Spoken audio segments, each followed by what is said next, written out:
De retour pour l'ultime match de cette semaine et de cette soirée, c'est notre Audi Match of the Week, c'est MCon contre Sector One, un match d'une importance cruciale dans cette course au playoff entre deux équipes mythiques qui n'auront probablement pas toutes les deux une place pour l'événement final de ce Summer Split. Non, avec la victoire de 7M un peu plus tôt, à mon sens, il y a plein de scénarios possibles, bien entendu, donc les deux équipes pourraient totalement encore venir se qualifier, mais à mon sens, il reste vraiment plus qu'une seule place à venir chercher au niveau des playoffs, donc on en verra, malheureusement, on verra qu'une seule de ces deux équipes, ou bien KV Mechelen, il y a encore beaucoup de teams qui peuvent vraiment venir chercher une place en playoff. Ça me ferait un peu mal au cœur pour les Sector One, bien entendu. Tu évoquais juste avant le fait qu'ils pourraient tout simplement terminer leur année sans même avoir l'occasion de participer aux playoffs, ce qui est dramatique pour une institution qui a une quoi réputation, une réputation pareille au niveau du Benelux. Ils ont gagné 3 titres en Belgian League, c'est ça. 2020, c'est une année où ils ont complètement dominé la Ligue. En 2021, c'était les principaux rivaux du KVM, qui à l'époque aussi était une équipe qui était un peu plus percutante qu'aujourd'hui. Donc on a quand même des équipes comme ça qui ont une réputation à retrouver, un rang à retrouver par rapport à ce qu'ils sont devenus. Il y a un truc que je ne comprends pas avec Sector One, c'est comment ça ne clique pas. Parce que c'est quand même, l'effectif sur papier, il est exceptionnel. Il est pas mal, donc je ne comprends juste pas. Il y a une chose que j'aimerais bien voir aujourd'hui du côté des Sector One, c'est s'il vous plaît, si vous m'entendez, jouer autour de Mickaël. Je ne veux pas le voir sur une Séraphine, je veux vraiment le voir sur un perso sur lequel il peut carry. On l'a vu sur sa Akali, il a totalement dominé ses adversaires. Il est venu chercher une victoire dont sa team avait besoin. Et sur la Séraphine, ce lundi, il n'avait pas toutes les cartes en main pour venir faire la différence pour son équipe. Le problème, c'est que si tu enlèves cette fameuse partie où il a fait son penta avec Akali, où vraiment il a remis son équipe sur de bons rails, la performance au global de l'équipe n'est vraiment pas excellente. Non. Et voilà, on va voir si on essaye de retrouver un peu ça, si on essaye de remettre Mickaël sur un champion à fort potentiel de 1v9 et espérer que ça passe, ou alors est-ce que on draft un peu plus normalement. On va voir, de toute façon on disait, deux équipes qui n'ont plus vraiment le droit à l'erreur désormais. La draft qui va commencer d'ici une petite dizaine de secondes. Dans cette soirée qui est toujours aussi chaude pour nous. On essaye de donner un maximum d'énergie, mais il fait chaud. Franchement, là maintenant, là tout de suite dans le studio, va un peu mieux, on a un espèce d'aspirateur à air chaud qui a été embarqué dans notre studio. Ça me met en tout cas très bien. Ça reste quand même. Ça reste un peu chaud, mais franchement, ce qui va surtout être chaud à mon avis, c'est cette game là qui arrive. Je sens que ça va bien se taper dessus. Kalista du coup qui est enlevé contre Auré. On va certainement voir un ban de Lucian également. Les Sector One. Lucian est de Horn parce qu'on veut pas voir CPM sur Horn, même si Lumerion peut le jouer. Donc il y a beaucoup de possibilités, sincèrement. Ouais, alors Lucian qui est enlevé, bien on entendu. respecte forcément Auré sur ces pics-là. Séraphine Wukong. Oui. Voilà, Wukong qui est enlevé parce que Densi est très bon sur ce pic. Et puis Séraphine qui pourrait être enlevé. Même si Chas sur Séraphine, on pourrait peut-être voir un ban Harry. Ouais, mais Doimlot joue beaucoup Séraphine aussi. Il y a aussi Doimlot. Draven. Je mettrais une petite option sur Séraphine. Voilà. Mais je pense que la Harry est envisagée parce que franchement, Chaz est plutôt solide sur ce champion. Du coup, first pick Twitch. Ok. C'est vrai bien. Que Cadaver l'a joué, Cadaver l'a joué sur l'ordi et a été très bon dessus. Et Auré l'a joué également et était loin d'être mauvais sur le pic. Le Horn, ça ne nous étonne plus, bien entendu. CPM adore le champion, c'est c'est probablement son meilleur champion. Il n'y a rien à faire à ce niveau-là, donc l'ouverture de la draft est très bonne du côté des Sector One et le Cartus de Hatred qui est lock-in également. Alors ça, pour moi, ce que ça évoque, c'est une game où les Sector One se disent, les gars, confort, on joue des champions qu'on aime, on va essayer de faire une bonne draft qui nous convient, et puis voilà, et puis on va espérer que ça passe, et c'est pas forcément une stratégie perdante dans ces cas, donc ça veut dire peut-être un Mickaël sur une Akali, le gangplank pour Lumerion. C'est free farm de toute façon contre CPM. Ouais, et puis alors on récupère la Yuumi.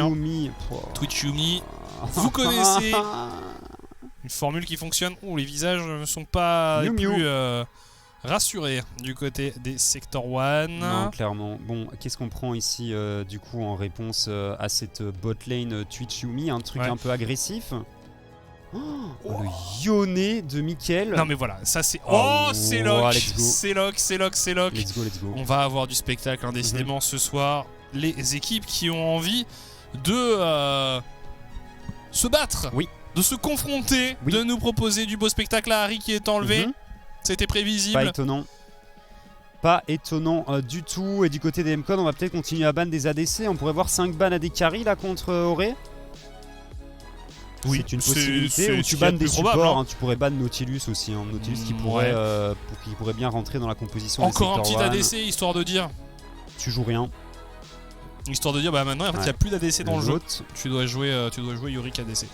Il reste pas mal de trucs, en vrai de vrai. Zafir pourrait jouer Rakan, on pourrait partir sur un Rakan Xayah du côté des Sector 1, même si tu sens qu'il y a une volonté de go-in quand même dans cette équipe et que Xayah est pas le meilleur ADC dans cette position. Oui, mais le Nautilus était quand même un excellent ban, tu l'avais dit. Le Viego qui est enlevé parce que ça fait toujours un jungler en moins. Il restera par exemple du Volibear qu'on a beaucoup vu ce soir ou des choses comme ça. Dernier ban pour les MCON, encore un ban support. Tu évoquais le Rakan, pourquoi pas. Peut-être encore en AD carry. On verra ce sur quoi on se dirige pour les MCON, mais clairement l'accent a été mis sur la bot lane adverse. On redoute Auré et Zafir et Rel. Alors là, pas forcément... Est-ce qu'il l'a déjà joué, Rel? Il a peut-être joué une fois, mais... Non, il l'a pas joué. Tu me diras, il y avait plus grand chose à ban. Non, mais le Rakan, à mon sens, c'est vraiment pas idiot. Ici, on pourrait récupérer la Kai'Sa pour Auré, c'est fait. C'est fait. Alors, jungle, il y a Trundle, qui est encore open et pour les MCON. Pas mal du tout en plus, contre notamment un... Ah ouais, vas-y, prends Lissandra Trundle. Là, ça me semble ok. Mickaël qui va avoir du mal à faire parler son pick contre cette Lissandra ici. Pas de Lissandra doute sur la capacité Catchaz à piloter le champion. J'aime bien pour le moment la composition des MCON. Même si on n'est pas en reste. Un peu de front lane quand même, ça serait pas mal. Parce que là, c'est quand même un peu light. Ouf. Ouais, non, j'aime pas trop ça. Oh, j'aime pas trop ça. Ouh, c'est dangereux. Ah, ok. C'est vrai qu'il l'avait joué un lundi, il avait été bon sur le pic. Certes, mais je pense que le Trundle était pas mal. Ça apportait du CC parce que là, en engage, t'as pas grand chose. En front lane, t'as rien. Quand tu regardes un peu la tankiness des Sector 1. Ouais, c'est ça, mais on est ultra squishy du côté des MCON. Ça peut aller très très vite en teamfight. Avec les dégâts que Yone, Carthus et Kai'Sa peuvent proposer.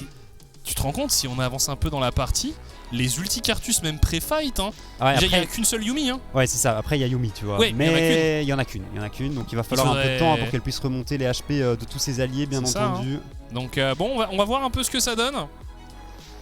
Mais moi j'attends de voir Lumérion sur le GP ici, c'est la première game de GP pour ce joueur. Sur ce split, ouais. C'est ça. Oui, c'est vrai que c'est pas forcément... il est en train de first time GP. Le mec, il va découvrir comment fonctionnent les barils dans cette partie. non, voilà, c'est pas forcément le genre de champion sur lequel on l'a beaucoup vu. Moi, ça, je trouve ça cool aussi de le voir sortir des pics assez variés. Pour moi, Lumérion qui fait vraiment un retour en Benelux très impressionnant. Je le trouve encore meilleur qu'en Spring Split. Oui. Non, franchement, 100%. Il m'impressionne beaucoup. Parce que même dans la défaite, sa game de Gnar où il avait perdu, il avait fait 2 fois les dégâts du joueur qui a fait le plus de dégâts dans sa team. Donc c'était clairement absurde. Il est pas venu pour rigoler, Lumérion. J'ai un petit peu peur tout de même pour la composition d'AMCON ici. Bah, c'est très... En fait, c'est marrant parce que, tu vois... Moi, instinctivement, tu me dirais on va jouer un match super important, on n'a plus le droit à l'erreur, tout ça. C'est typiquement pas le genre de combo que j'aurais envie de sortir. Mais après, ça peut aussi être une preuve d'une immense confiance de la part de cette équipe qui se disent voilà, nous, on peut jouer ce genre de composition, pas forcément si facile que ça à négocier. Par exemple, un truc tout bête. t'es un gangplank, tu veux placer tes barils, si t'as pas beaucoup de setup, tu n'as pas beaucoup d'aide, tu vois, t'as pas des slow de zone, t'as pas des contrôles de zone qui peuvent t'aider à placer tes barils. La seule chose que tu as, c'est cette Lissandra. Mais cette Lissandra, elle peut avoir besoin de cette ulti pour elle-même. Elle peut avoir besoin d'aller chercher par exemple la Kai'Sa. Voilà, c'est pas forcément un setup idéal. Ah, moi je pense que celui qui va tout prendre dans la composition des Sector 1, c'est Mickaël. Hein. Il y a Mickaël qui risque de se faire un peu taquiner, notamment en early game avec Lissandra. Pourrait essayer de mettre un peu la pression. Mais on rappelle, il y a quand même une mobilité assez énorme de Yone.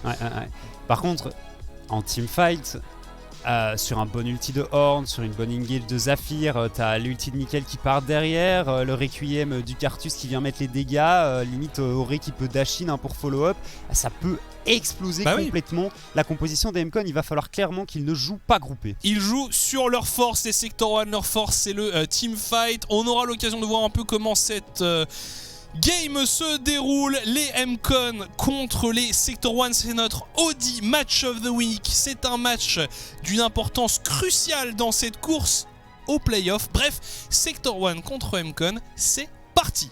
Oh, et parfait, c'est un Drake de l'air pour commencer cette partie, ce qui veut dire bien entendu qu'on disputera une âme intéressante sur cette game. Est-ce qu'on a quoi que ce soit d'intéressant au niveau des maîtrises des joueurs? Non, ça a l'air d'être très classique. On a un électrocute sur Lissandra qui m'a justement fait remarquer, je m'excuse pour cette erreur sur la game précédente, évidemment l'Aftershock n'est plus une maîtrise si populaire que ça, même plus du tout populaire sur Lissandra suite au petit changement au petit changement qu'il y avait eu là-dessus. Ça faisait longtemps que j'avais pas vu une Lissandra et je m'excuse, voilà, mais à coup mais par contre voilà, il fait 63 degrés dans le studio. 63 degrés dans le donc studio, parfois il y a 2-3 choses qui me sortent de la tête. Voilà. On a un Glacial Augment du côté de Zafir, donc on veut vraiment rester au contact et slow un maximum les adversaires tout simplement. Ça va le rendre beaucoup moins tanky par contre, donc à mon avis ça va être opération kamikaze à tous les fights du côté de ce Amumu. Après t'as quand même une belle tankiness sur ce perso. Attention Daimlot, ouais, non mais avec quoi il a start? Ah, c'est dommage, c'est passé à côté.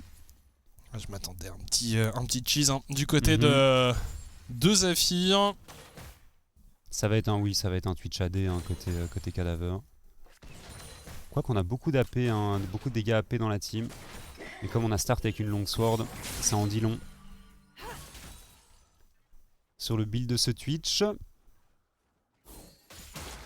Ouais, ce match-up au mid qui est quand même assez intéressant. Chaz qui va avoir l'occasion de jouer contre Mickaël donc, et en plus sur un Mickaël qui joue typiquement le genre de champion sur lequel il est redoutable.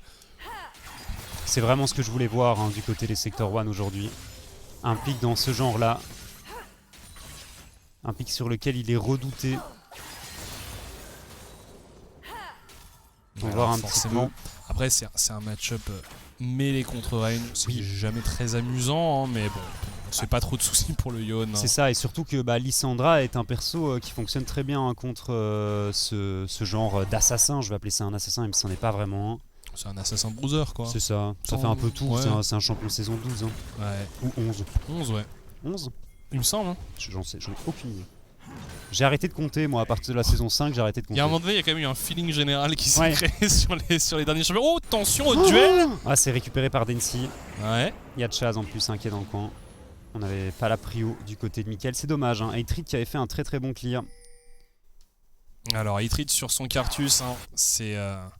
on le disait, un de ses pics refuge. Finalement, c'est assez amusant parce que, vraiment, tu pourrais demander à, je pense, pas mal de joueurs des Sector 1, ce serait quoi votre champion de cœur? Eh bien, on pourrait arriver à plus ou moins les champions qui sont en train de jouer.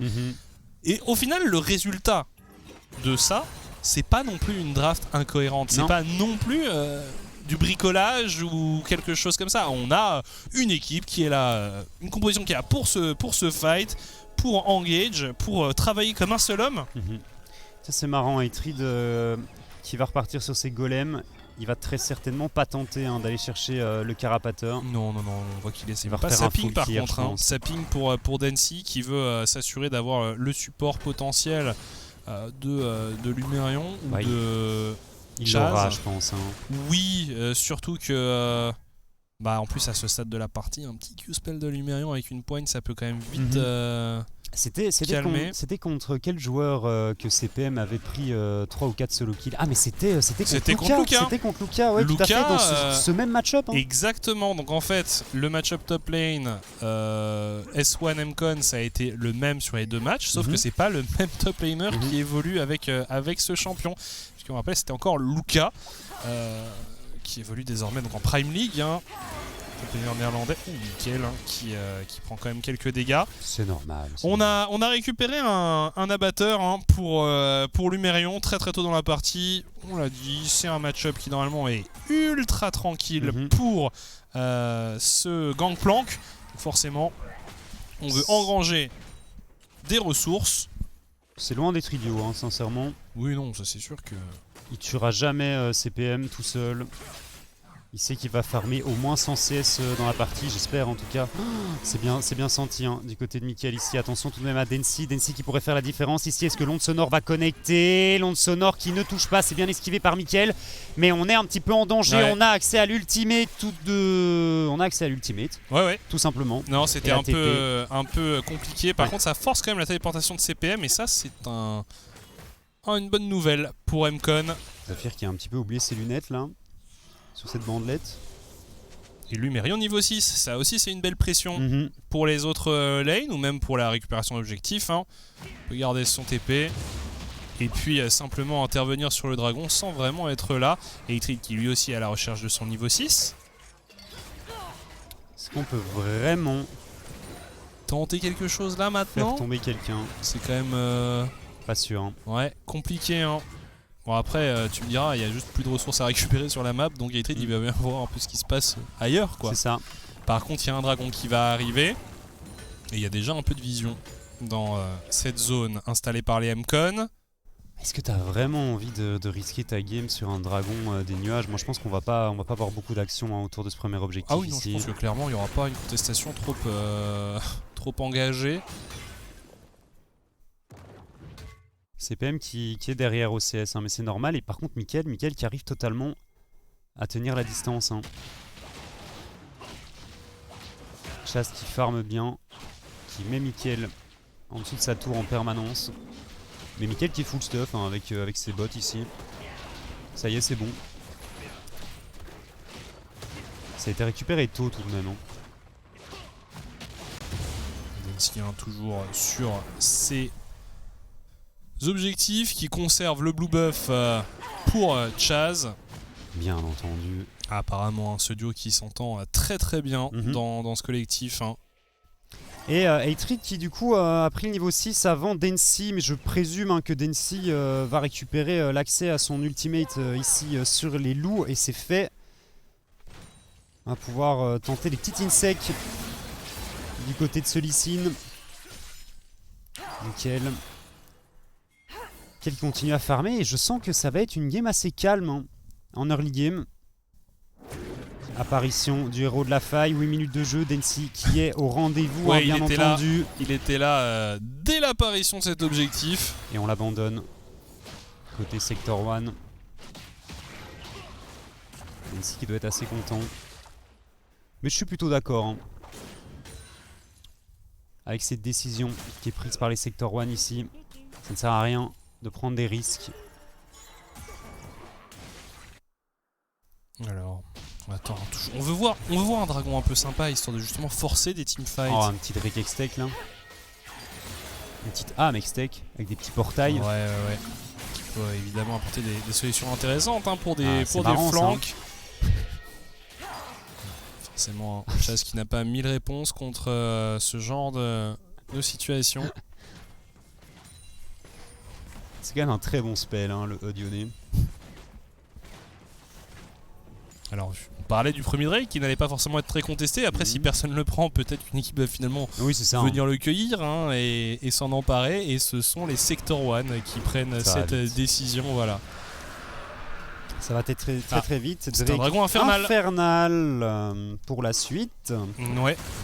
Ah, c'est une petite Amextech, ce serait idéal. Attention, Lumérion, je l'ai déjà vu celle-là. On a l'Ignite en plus du côté de CPM, on se fait arnaquer. En plus du côté de Lumérion, on est obligé de mettre l'ultimate et l'ulti de Cartus. Est-ce que ça sera suffisant? C'est certainement suffisant. First Blood récupéré par Hatred et décidément, CPM connaît ce match-up contre GP par cœur. Et on arrive encore une fois, à faire tomber le top laner DMCon en 1v1. Je l'imagine se faire bosser pendant des heures en solo queue avec son horn contre des GP. Maintenant, le mec, il connaît tout. Il aura la tête de ses adversaires. C'est parfait. Le timing, il est parfait. Il y a l'Ignite qui est débloqué, il y a l'ulti qui est pris, le flash de Lumérion. Ouais, c'est ça. En plus, t'as Hatred. Le flash de Lumérion, malheureusement, qui part un peu tard. Donc Hatred qui accélère. Qui accélère son économie sur ce Cartus ici. C'est un peu loupé du côté de Mickaël, mais on peut se repositionner sans aucun problème. Il y a du renfort Sector 1 potentiellement dans la zone. Zafir qui récupère le canon avec son Targon. Bon, en tout cas, les Sector 1 qui font un début de partie encourageant. Ils sont venus pour jouer. Moi j'ai juste vraiment peur de la composition MCon qui est pas facile, pas facile à jouer. Et puis c'est une composition qui, si elle tombe derrière, est juste complètement fichue. Bon, après t'as toujours ce... Bon, t'as quand même du gros scaling, Twitch Yumi GP ça rigole zéro. Ouais mais...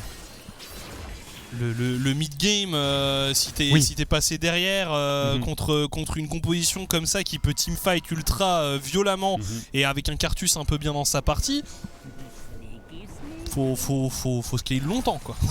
Oui. Faut être patient.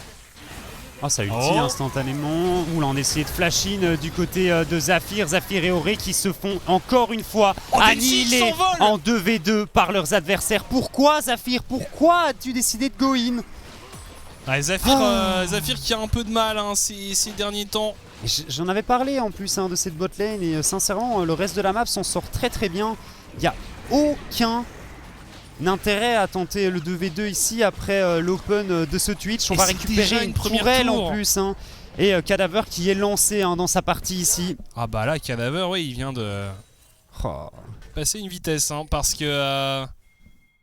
On parle du Twitch Yumi juste avant, on parlait du fait que Auré et Zafir avaient un peu de mal en 2v2 et ils nous refont un petit peu n'importe quoi sur ce move ici. Ouais, alors qu'en plus au top, on a CPM qui est en train de faire un boulot monstrueux. Au mid ça se passe pas si mal que ça pour Mickaël qui est à égalité de farm. Hatred qui a récupéré un First Blood et qui a déjà un Luden.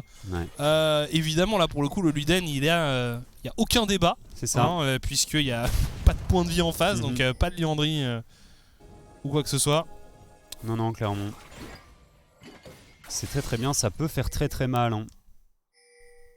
Et on voit déjà un petit peu de Magic Resist dans l'inventaire de Densi, très certainement pour aller chercher des sandales de Mercure.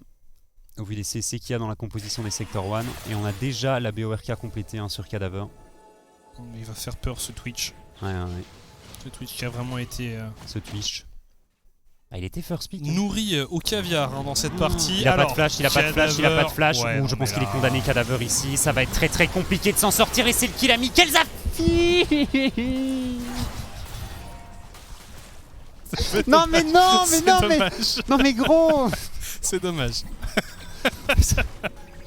Il a 2 HP, Zafir se dit bon les petites bandelettes pour récupérer l'assist. Ouais bah non. C'est bien dommage, mais au moins on arrive à faire tomber ce Twitch. Les golds ne vont pas sur le bon joueur. Mais ça va faire du bien au moral des Sector 1. On arrive à punir le manque de Summoner Spell du rat. Il y avait tout le monde. Il y avait tout le monde qui s'était joint à la partie.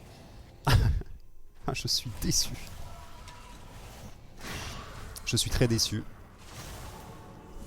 Bon, en tout cas, d'ici 30 secondes, il y a un dragon infernal, et celui-ci va peut-être donner un peu plus envie aux deux équipes de se préoccuper de cet objectif. Hatred qui... attention Mickaël. Mérion qui a fait très mal.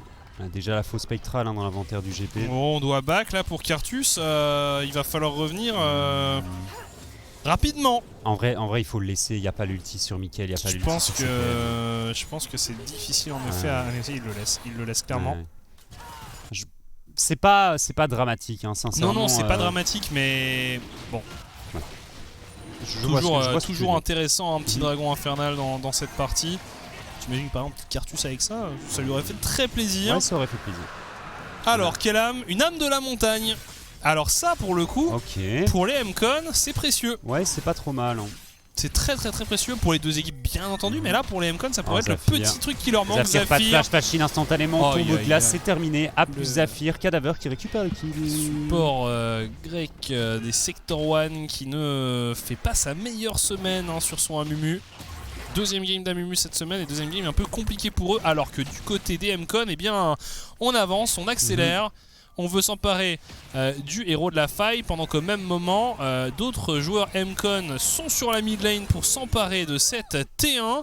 Ils vont la prendre. Hein. Ouais, ils vont la prendre, bien sûr qu'ils vont la prendre. Et c'est Cadaver à la baguette. Encore une fois, et le héros de la faille, hein. il est gratuit. Là, on a Eitrid qui était occupé à essayer de dépush un peu la mid lane. Puis bon, bah évidemment, on le sait, hein, Cartus, c'est pas très mobile. C'est pas un champion qui peut trop se déplacer seul. C'est pas le meilleur champion pour contester les objectifs neutres, bien entendu. Mickaël qui a récupéré sa lame du roi déchu. Ça me fait plaisir parce qu'à mon sens, sur Yasuo et Yone, t'es vraiment obligé de faire l'item en first. Sinon les persos sont un petit peu... fonctionnent tout simplement moins bien. Va falloir attendre 3 items avant qu'ils soient vraiment activés. Mais là il a déjà des arguments à faire valoir au niveau des teamfights. Hein. Ouais, et puis tu peux quand même apporter un complément de contrôle aussi pour un Yone. Il y a les sums de retour du côté de Cadaver. CPM qui cover sa botlane, c'est bien. Parce que le Twitch a l'air d'avoir envie de faire des petits moves furtifs. Hein. Il est déjà si bien dans sa game. Cadaver, ouais, il est vraiment extrêmement bien.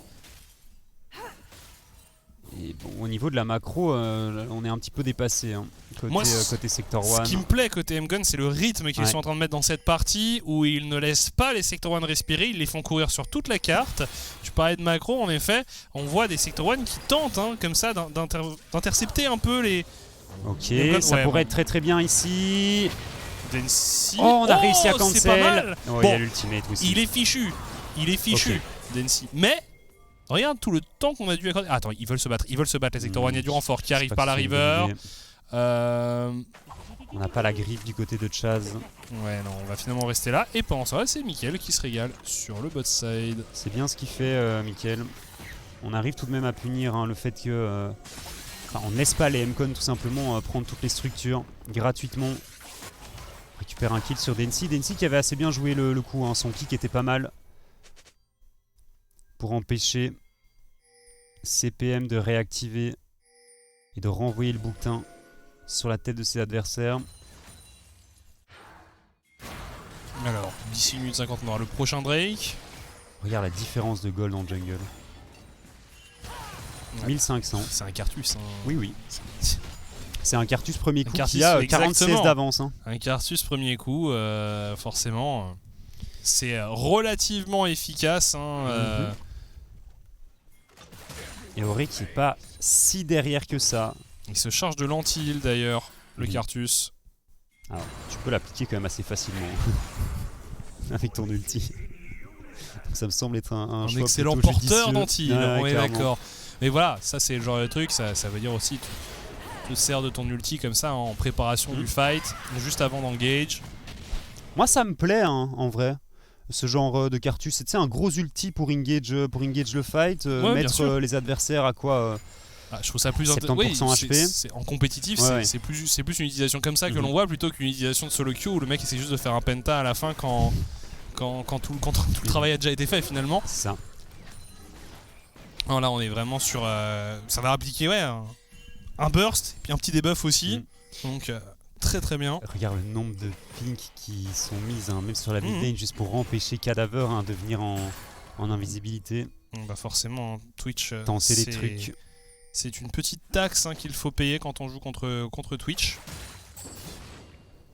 Très important. Il avait fait une bonne game lundi. Même si Bardo avait réussi à bien le contrôler, Auré qui a un peu fait Oh, nimp ça avec le accélère. red buff. CPM peut-être pour un dieu de la forge qui vient forcément toucher la Dekari et son support qui lui était accroché. Mais on n'arrive pas à les faire tomber. Chas qui arrive au milieu de la mêlée, CPM qui tombe. Mais Cadaver qui mitraille, qui découpe les Sector One qui tentent de fuir. On y retourne. Mickaël en difficulté. Mickaël qui tombe. Densi qui survivra. Auré qui va très très loin dans le fight. Ça va être un ace. Ça va être un ace. Peut-être l'ulti du Cartus pour équilibrer un peu les choses. Non, on ne tue personne. C'est un clean ace pour les M-Con. Ils n'apprennent pas. Hein. Il a une cleanse, Cadaver, tu peux tout lui mettre, il va finir par flash out et puis après tu te retrouves dans une position désastreuse contre ce Twitch. On parlait du Twitch Shumi, on disait que c'était une porte de sortie pour les M-Con s'ils tombaient derrière, mais alors s'ils sont devant, Cadaver va tout simplement découper ses adversaires. Il avait qu'un seul item avant le début de ce teamfight, hein, et il a fait énormément de dégâts à CPM et à Zafir. À Mickaël qui était même pas dans le fight, regardez, on y va. Mais on peut pas mettre plus de choses sur Cadaver. Et Cadaver, il se repositionne, là il y a une Yumi qui le heal, et derrière mais le massacre qu'il fait, c'est délirant. Et là les Sector One qui sont aussi très désynchronisés. Hein. Ah, y a rien qui va. C'est l'exhaust sur Mickaël qui est terrible, hein, le pauvre qui vient de... Et là Auré qui tente le tout pour le tout, histoire de dire bon on n'a pas fait tout ça pour rien, non? Et forcément il tombe. Oh, il flash et il cleanse en plus. Non, c'est terrible. Il n'y avait pas de follow-up hein, sur l'engage, il n'y avait pas de dégâts en fait hein, sur l'engage de Cadaver ici. Non, au Cadaver. Ouais. Attention, le rat. Coucou. Ah bon bah je pense que c'est terminé hein, très sincèrement. Petit doublé hein, pour Cadaver qui nous fait quand même une semaine de gala. Hein, franchement, on l'a dit, Cadaver, joueur qui a été assez discret sur ce split. Mais là, franchement, les M-Con cette semaine, ils impressionnent beaucoup. Beaucoup. Bah, le first pick Twitch qui fonctionne, on va tenter petit dernier barreau d'honneur à mon sens hein, du côté des Sector One. L'ultime fight, CPM qui rentre dans la mêlée, Mickaël qui se fait contrôler, c'est pas mal, Shutdown récupéré ici sur Cadaver, on n'a plus tant de dégâts que ça, finalement, Densi qui arrive à terminer le travail sur Mickaël, c'est un 1 pour 1, mais on n'a plus le Twitch, donc il s'agirait d'être un peu plus prudent, attendre une vingtaine de secondes afin que Cadaver réapparaisse et puis reset-up un Baron Nashor. Ouais non bah ils sont ultra bien hein, les M-Con sincèrement il y a toujours hein, cette menace du teamfight en 5v5 hein, des Sector One mais t'as pas l'impression qu'ils arrivent à set-up un fight potable hein. Globalement ils sont jamais synchronisés, jamais à 5. Non mais tu vois c'est typiquement le genre de composition, peut-être pas le Cartus mais en tout cas le reste c'est quasiment le genre de composition qu'on aurait pu les voir jouer au début du split quand on se disait oh cette équipe en teamfight c'est un sacré délire, sauf que t'as l'impression qu'il y a un charme qui n'opère plus, c'est fou, hein. Quelque chose qui s'est brisé du côté des Sector One, vraiment et c'est dommage, hein, c'est vraiment dommage parce qu'ils faisaient un début de saison extrêmement encourageant, ils nous proposaient un jeu extrêmement plaisant à voir. Et là, tu as juste l'impression d'une version moins performante, moins efficace de cette équipe. Donc, je suis un peu déçu. Pour moi, c'était un contender sérieux au playoff. Et je pense que là, ce soir, pour venir s'imposer, c'est quand même très compliqué. S'ils s'inclinent ce soir, il me semble que mathématiquement, ils ne sont pas éliminés. Mais même au niveau du moral, hein, quand tu regardes, ils n'ont pas gagné de game depuis un sacré bout de temps. La dernière qu'ils ont gagné, c'était vraiment sur les épaules portées par Mickaël contre les Lowland Lions. Donc là, au niveau du moral, il doit y avoir quelque chose qui a craqué. Qui s'est brisé. Ouais, non, je suis tout à fait d'accord.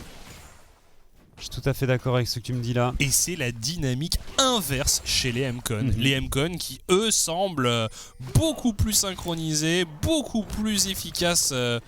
Ils jouent ensemble, tout simplement. Là où, au début du split, c'était une équipe qui manquait, hein, justement, parfois de synchronisation, de coordination. Il y a la cleanse de retour sur le Cadaver, mais il n'y a pas de flash. Lumérion, il est prêt à TP. Lumérion, regarde les yeux. Les yeux de Lumérion hein, qui regarde la minimap, tu peux le voir. Et regarde, je TP pas. J'ai l'ulti aussi. J'ai tout. Il a 2 items, il a c'est 60% de crit du coup avec les 2 câbles d'agilité. Ça fait un... Ouais, c'est ça, c'est 20 partout. C'est très bien. On est sur un build de toute façon du GP qui est assez standard, avec Oui. cette griffe du rôdeur, parfois de la Trinité, parfois de la griffe du rôdeur. C'est les builds que l'on voit à l'heure actuelle, de toute façon. Et puis on a aussi le Lee Sin qui peut qui peut sustain un peu au milieu du fight avec son Gore Drinker. Il fait des bonnes games de Lee Sin, hein, Densi, globalement. Il n'est Ouais. pas très flashy, mais il fait le taf. Ouais, hein. il fait vraiment le taf. Je trouve que son Lee Sin est vraiment très très bon. Mhm. Ce sera une donnée à prendre en compte dans les matchs de la semaine prochaine. Son Lee Sin, on l'avait pas trop encore vu. C'est clairement pas le champion le plus méta, même si Lee Sin est un champion qui est à peu près toujours sortable en jungle, même si c'est pas le plus opti.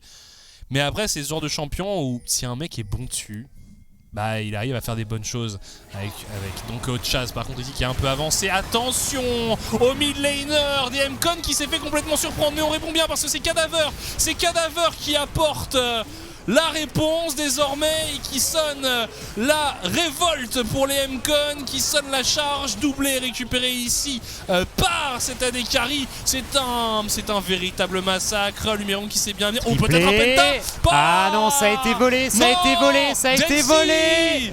Densi, le voleur de penta. Ah là là, ouais, en fait, je pense que le seul joueur que tu dois vraiment tuer du côté des Sector 1, c'est Cadaver. Mais tu peux pas le laisser en vie. Parce que là, on a tout mis sur Cadaver.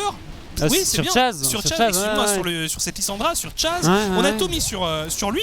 C'est bien, on a fait tomber Chaz, qui est aussi une grosse menace. Mais derrière, on le voit, pendant plusieurs secondes, on a Cadaver complètement free DPS. Et Cadaver, mais c'est un délire total, les dégâts qu'il met dans le fight. Et puis faut pas non plus oublier Lumérion. Et puis faut pas non plus oublier Densi. Enfin, ça fait beaucoup de choses qu'il faut pas oublier. Mais finalement, c'est clairement pas la cible principale. Chaz, je suis d'accord avec toi, c'est Cadaver qu'on doit arriver à shutdown. Mais Cadaver, il y a une Yumi qui est accrochée sur lui H24. Il avait une cleanse. Donc c'était compliqué d'aller le faire tomber. La différence entre les deux bot lane, c'est ahurissant. Oui, non, là c'est astronomique. Hein. Enfin, c'est un peu ce que je disais avant, à mon sens. Je sais pas ce qui s'est passé avec Auré et Zafir, mais ça va pas du tout sur cette fin de split. Ce qui déclenche un petit peu la situation dans laquelle on se trouve actuellement, c'est vraiment ce move en bot lane où on décide de prendre un 2v2, on donne 5 plates à Twitch, 2 kills, et puis t'accélères son scaling et apparemment t'as rien pour le gérer, quoi, parce que à chaque fois que tu lingate, c'est un timing sur lequel il a sa cleanse, il a son flash. Twitch en 9-2-5, le truc, c'est de l'artillerie lourde maintenant, c'est plus des flèches qui tirent. Il a une Yumi avec un creuset de Michael sur les épaules, du coup, voilà quoi, et c'est vraiment pas facile de venir faire tomber le Twitch. Ça fait 2 cleanses pour l'ami Cadaver. De toute façon, oui, voilà, là maintenant, la Yumi, elle a construit sa Moonstone, maintenant elle fait ce qu'elle veut. On peut même faire un petit rabat, non? Ouais, un rabat. Plaque du mort. Non mais franchement, build ce que tu veux de toute façon. Ah là là, ouais, c'est dommage pour les Sector 1, mais globalement je les sens pas revenir dans cette partie malheureusement. On n'est jamais à l'abri d'une surprise, mais là il y a 10K Gold, il y a une équipe qui n'arrive pas à synchroniser ses moves. Là on les voit, ils sont complètement à la ramasse sur cette rotation avec Chaz qui a pu il a pris un enfoncer la mid lane avec une Lissandra. On parle pas d'un Tryndamere, on parle bien d'une Lissandra, mais là on est complètement débordé et c'est vraiment deux équipes qui s'affrontent ce soir, qui ont connu une trajectoire aux antipodes durant cette saison. C'est une montée en puissance pour MCon, c'est un déclin pour Sector 1. C'est fou. Ouais, c'est vraiment incompréhensible ce qui s'est passé de leur côté. Et pourtant, cette draft, elle me plaisait. Un petit goût comme ça d'ultime chance. Peut-être le dernier fight ici. On est tous sur Cadaver. On n'arrive pas à tuer le Twitch. Si, finalement, c'est chose faite. Mais on n'a plus rien derrière. C'est tard. On a perdu tout le monde. Du côté des Sector 1, Zafir et CPM qui sont les deux survivants. Forcément, il n'y a plus vraiment de dégâts. CPM qui tente de faire perdre du temps à ses adversaires. Et Densi qui est très heureux. Ça TP directement dans la base adverse. Qui repart à la base, qui devrait TP également sur ses tours de Nexus. Ça y est, c'est fait pour les MCon. Deuxième victoire d'affilée. Zafir, c'est peine perdue, mon cher Zafir. Tu n'as pas les dégâts, tu n'as rien pour arrêter ce trio de MCon. 1300 points de dégâts avec le baril. Ça y est, c'est fait. On tombe, on ace la team adverse. Et pour les MCon, C'est une nouvelle victoire, une victoire importante.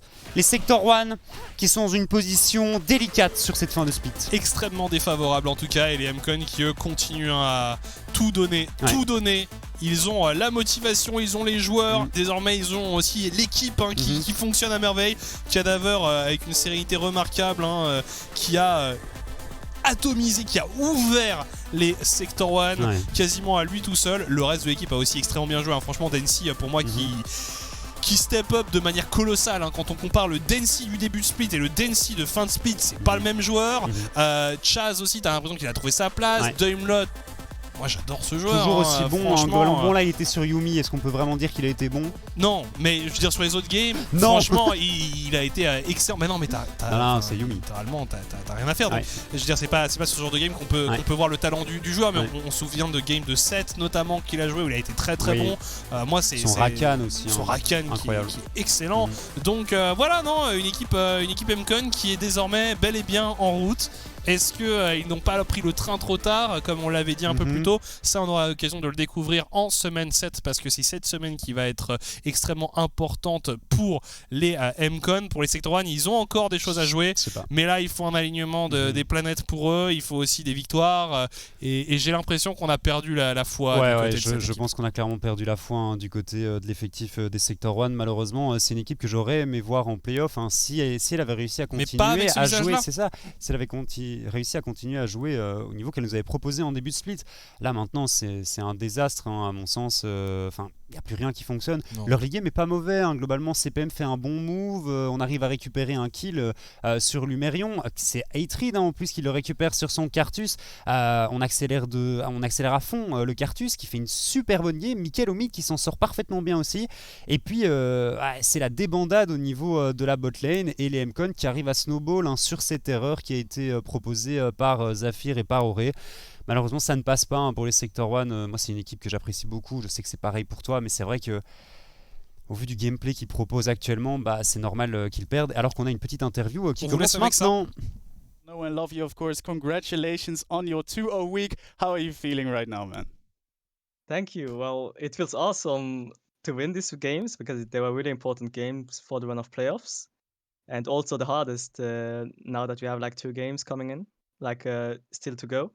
So yeah, it just feels great. We did really well as a team, and this game especially really impressive from everyone in the team. We got picks on mid, and just feels really great. Yeah, the plan seemed to work really well, and I mean everything is of course still up for grabs for you guys next week. You are facing Ion Squad and the Lowland Lions. How is the team thinking about looking towards playoffs? How is the vibe in the team right now? Well, first I think even though we really had to win these games, it was still really a chill mindset. We knew what we had to work on and how to win. The biggest part was mostly in drafts and what to draft, and once that was out of the way, I think we are pretty comfortable on taking each game one after the other. Seems like a reasonable approach. Now, we've seen you multiple times on multiple teams in the Benelux, but I feel like this has been your best start or best performances we've seen by far. What do you think about your own performances thus far?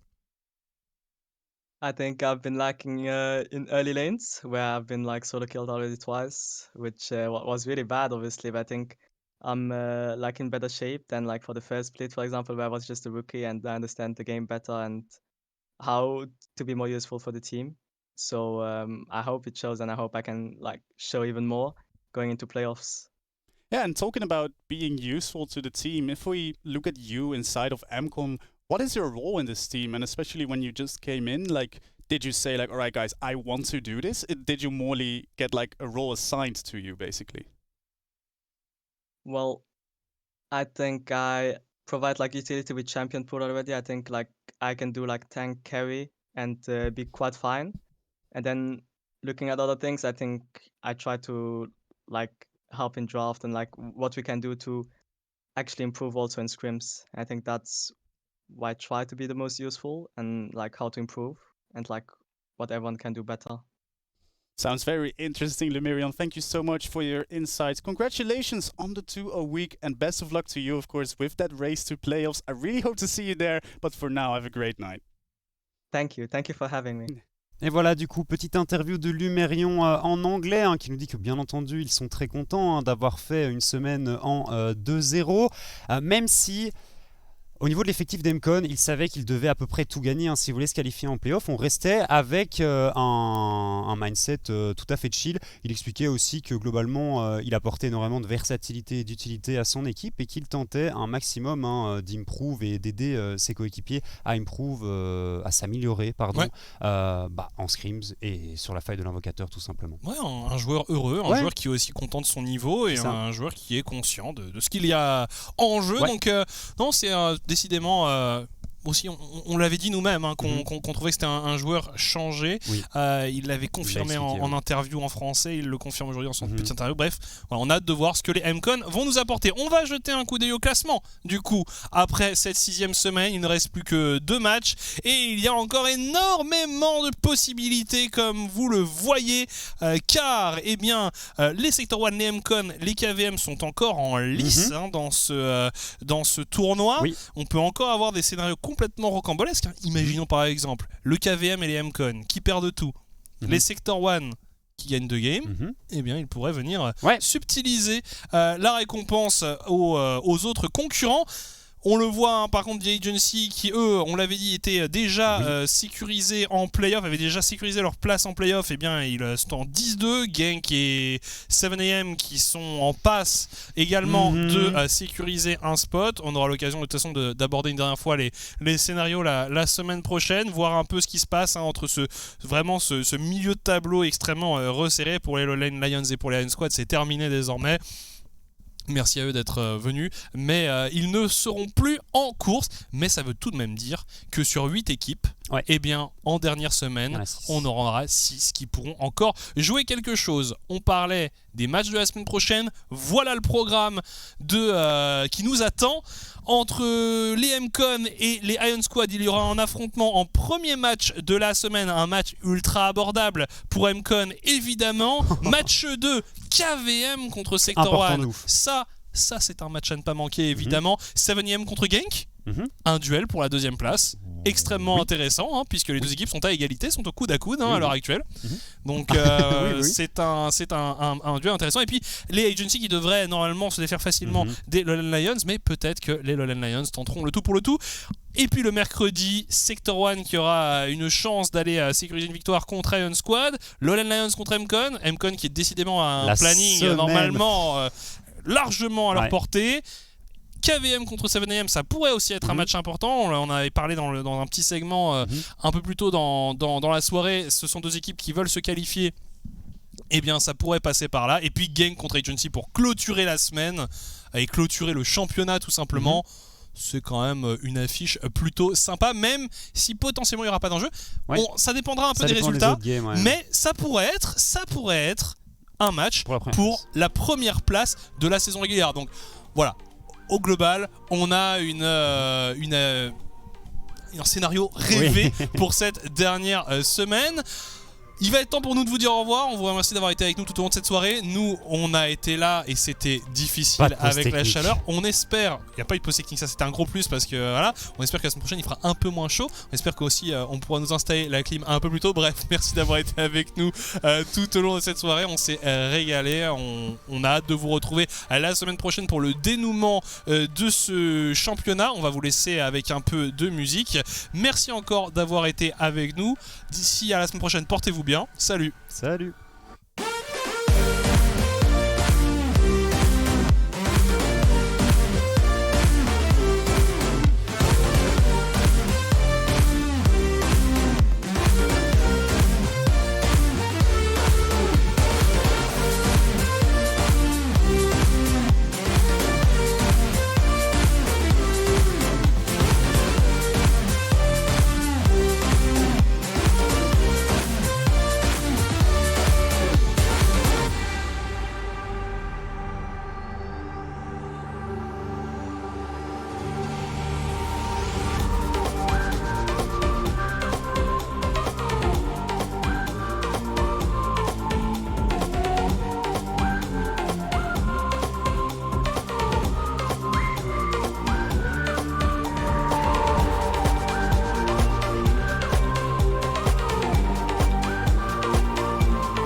I promised I would wait for you, but I'm getting so impatient. Tell me that you're ready now. This room is big enough for two, and I wanna do that something that will blow your mind. Do you know the things you do to me? Touch me and I'll make you understand. Yeah. Do you know the things you make me feel? I can show you if you take my hand.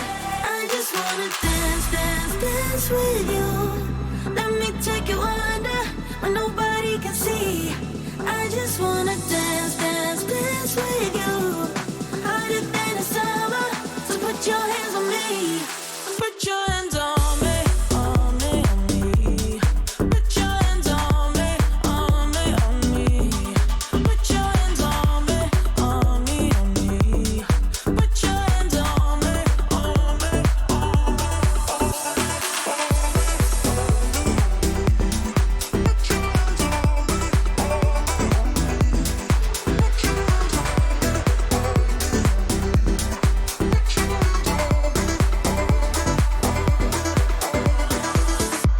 Before you, I was paralyzed, all broken down from heartbreaks. Then you came and set me free.